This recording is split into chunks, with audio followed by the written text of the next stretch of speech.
I, 35M, am struggling with a situation involving my grandfather Robert, 78M, that happened last month. I need to give some background to explain why this incident was the last straw for me. My parents died in a terrible car accident when I was 14, and my sister Becky, 28F, was 7. It was a devastating time for both of us.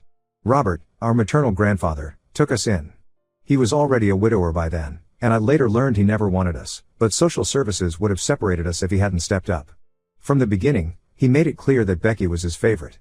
She looked exactly like our grandmother Marie, who had passed away years before we came to live with him. I, on the other hand, was the spitting image of my mom, whom Robert despised because she had married my dad against his wishes. Growing up in Robert's house was challenging.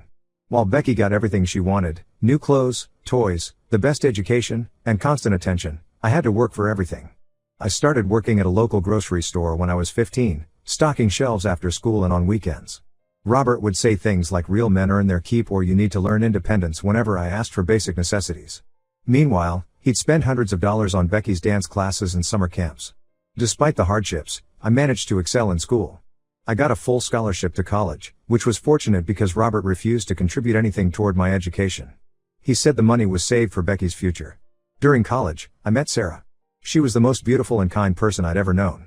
Robert disapproved of her immediately, claiming she wasn't from a good enough family. He even tried to set me up with his golf buddy's daughter behind Sarah's back. Sarah and I got married right after graduation, despite Robert's protests. He didn't attend our wedding, which hurt Sarah deeply, but she never held it against him.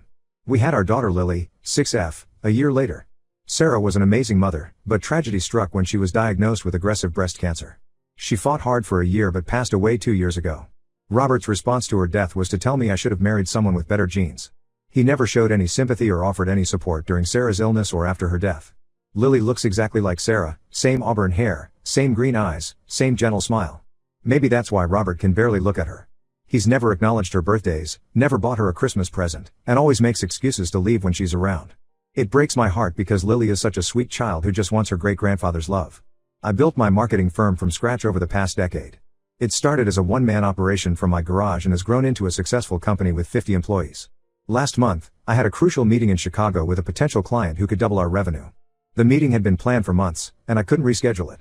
Lily had been running a fever for 2 days before my trip, but it was under control with medication. Her pediatrician said it was likely just a viral infection and prescribed some medications.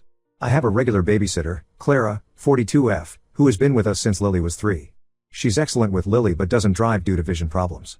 My close friend Shelley, 34F, agreed to be on standby for emergencies while I was away. The day of my meeting, Clara called me panicking.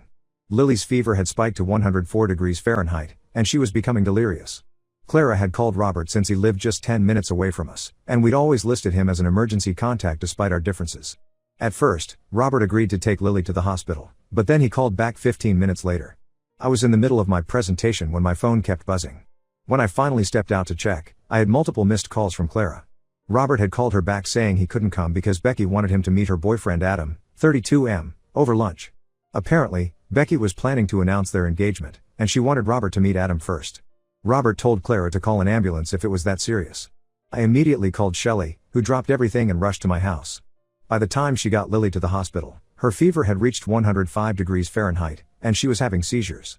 The doctors later told me that if she had arrived even an hour later, she could have suffered permanent brain damage or worse. I took the first flight home, leaving my team to handle the meeting. When I went to confront Robert the next day, he was having breakfast with Becky and Adam like nothing had happened.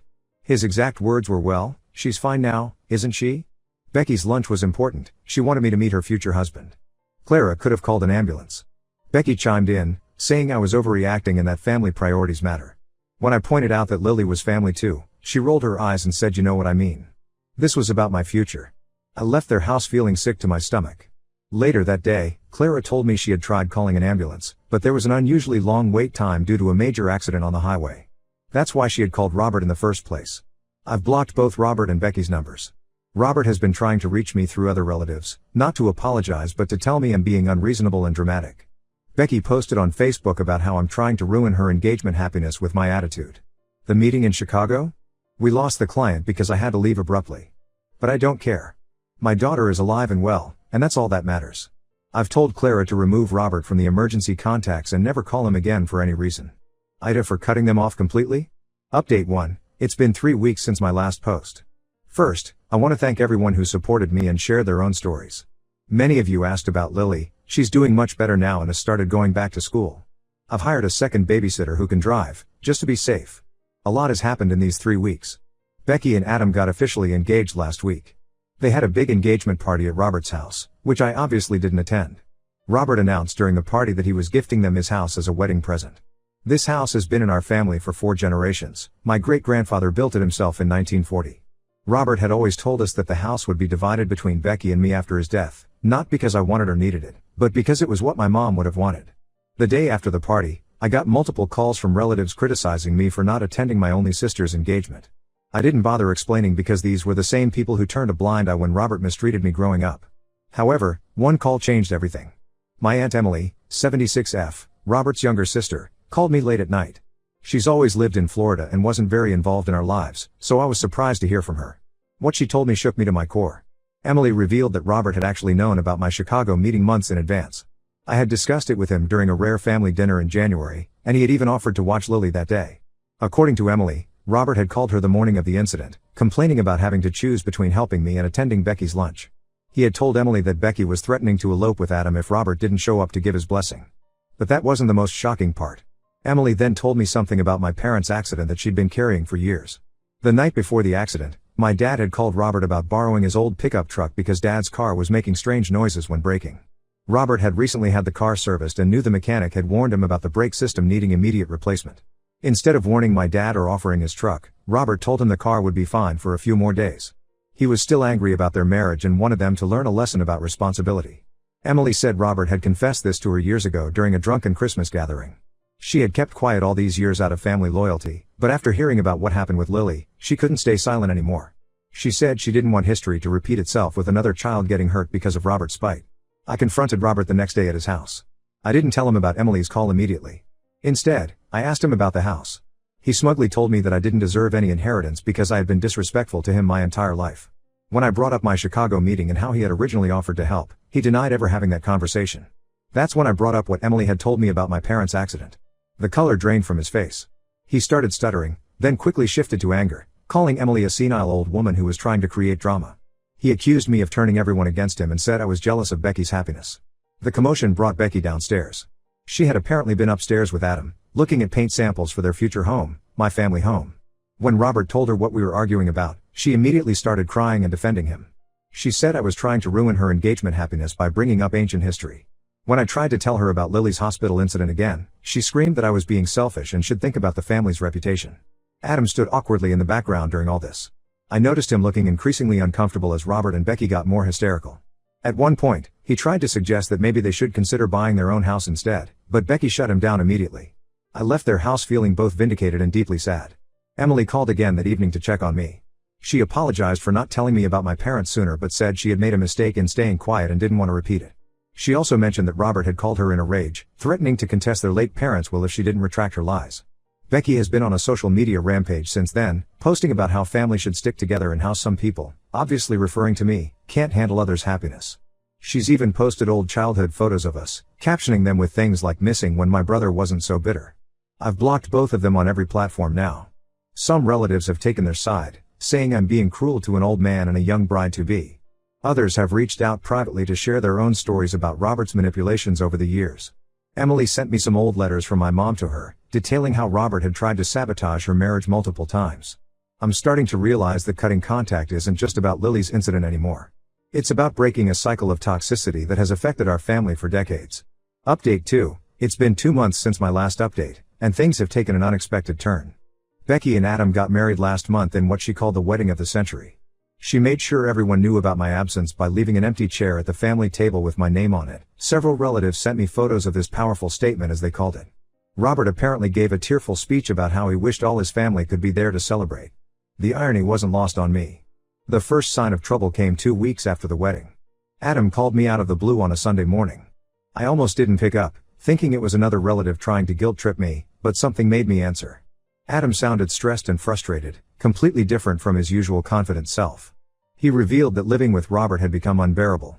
After gifting them the house, Robert had moved in, claiming he needed to oversee the family property. At first, It seemed like a temporary arrangement while they sorted out the paperwork, but Robert made it clear he had no intentions of leaving. According to Adam, Robert had turned their lives upside down. He would wake them up at 6 a.m. because that's when proper families have breakfast. He criticized everything from Adam's work schedule, he occasionally worked from home, to the way they loaded the dishwasher. When Becky defended Adam, Robert would guilt-trip her by bringing up how he'd sacrificed everything to raise her. The breaking point came when Robert started inviting his friends over for dinner without warning, expecting Becky to cook for everyone. When she couldn't because of work commitments, Robert told his friends that modern women don't know how to take care of their families anymore. Adam said he'd never seen Becky cry so much. Things got worse when Adam discovered that Robert had been opening their mail and had even called Adam's office pretending to be his father, asking about his work performance and salary.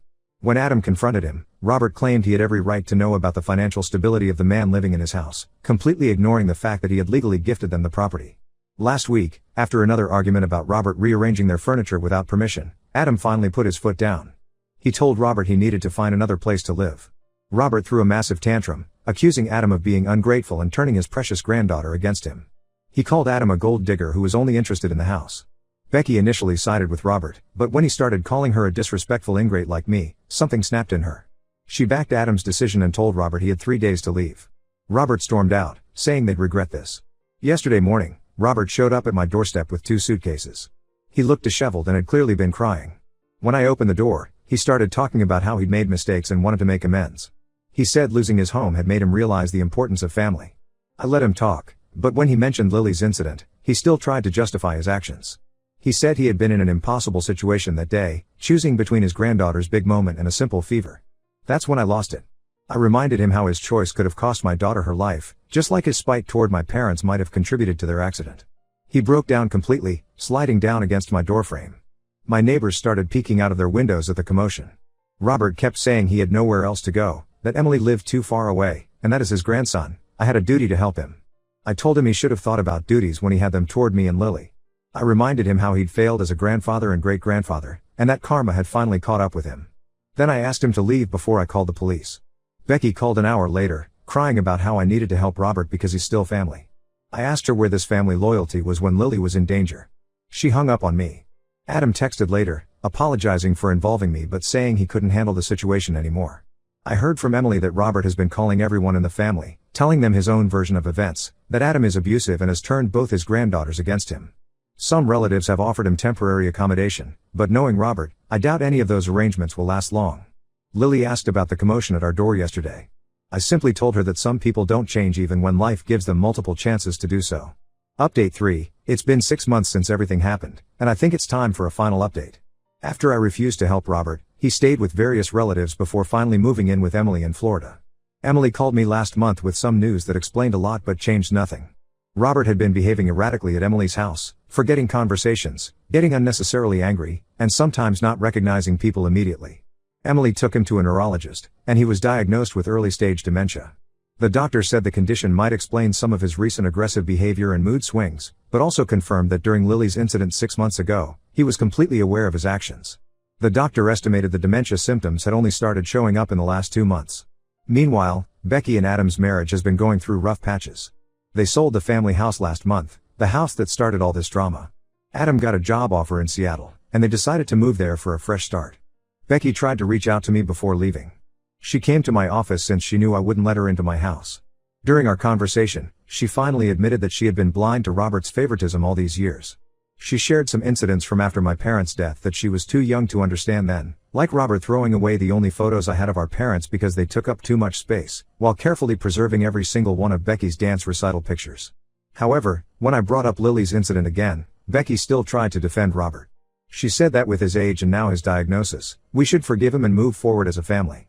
I asked her if she would have said the same if Lily had suffered permanent damage or worse that day. She couldn't answer. Emily suggested family counseling with a therapist who specializes in elderly care and family dynamics. She thought it might help us understand Robert's actions better, especially in light of his diagnosis. I declined. Some things can't be fixed with therapy and understanding. Robert's actions over the years showed a pattern of deliberate cruelty, not misunderstanding or illness.